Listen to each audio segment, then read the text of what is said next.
What's up guys, my name is Stan and today with just 3 ingredients we'll make this silky smooth delicious coconut pudding which will just melt in your mouth, and the best part is it's very easy and simple to make. So without further ado, let's get started.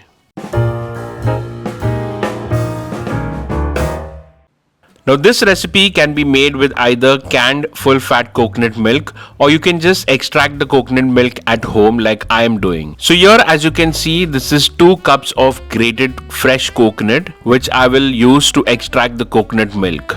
Here I would like to share with you all few basic tips to extract the best coconut milk. Number 1, use the freshly grated coconut and not the one which was frozen. Number 2, use lukewarm water instead of cold water while extracting the coconut milk, as using cold water for extraction won't release the coconut oil efficiently. Number 3, blend the mixture thoroughly to maximize the extraction of oils and nutrients from the coconut.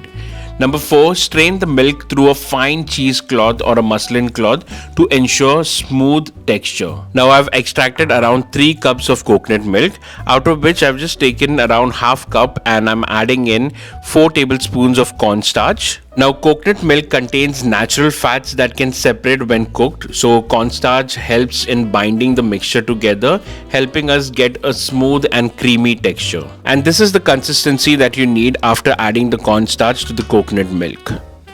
And this is the coconut milk that I extracted from the fresh grated coconut. Now we need to heat this coconut milk on low to medium flame, and while we are doing that, I'll be adding in 4 tablespoons of sugar. Now taste the mixture before it thickens and adjust the sweetness to your preference. Now heat the coconut milk gently and avoid boiling. Stir the coconut milk frequently to maintain an even temperature, because overheating the coconut milk can cause it to curdle or split. And once the coconut milk is hot or warm enough, we'll start adding in the cornstarch mixture. Now remember, adding cornflour slurry to hot liquid too quickly can cause lumps to form, and hence using a whisker, I'll keep stirring it so that there are no lumps form in the milk. And while you're stirring it, just let it cook on a very low flame for another 2 to 3 minutes, and just make sure that you keep stirring it so that it doesn't stick or it doesn't burn from the bottom, and let it cook until you get a nice and smooth texture just like this. Now I'll just let it rest for a while, after which I will pour it in a container so that we can refrigerate it.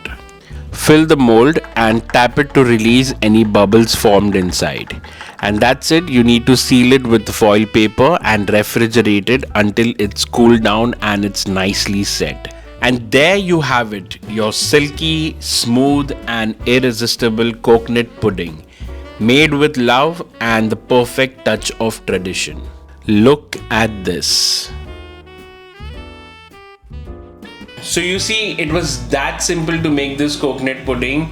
Do try this yourself and you will just love it. Share this video with your friends and family, and if you haven't subscribed to my channel yet, please hit the subscribe button. I will see you again with a new recipe, with a new video. Till then, my name is Stan.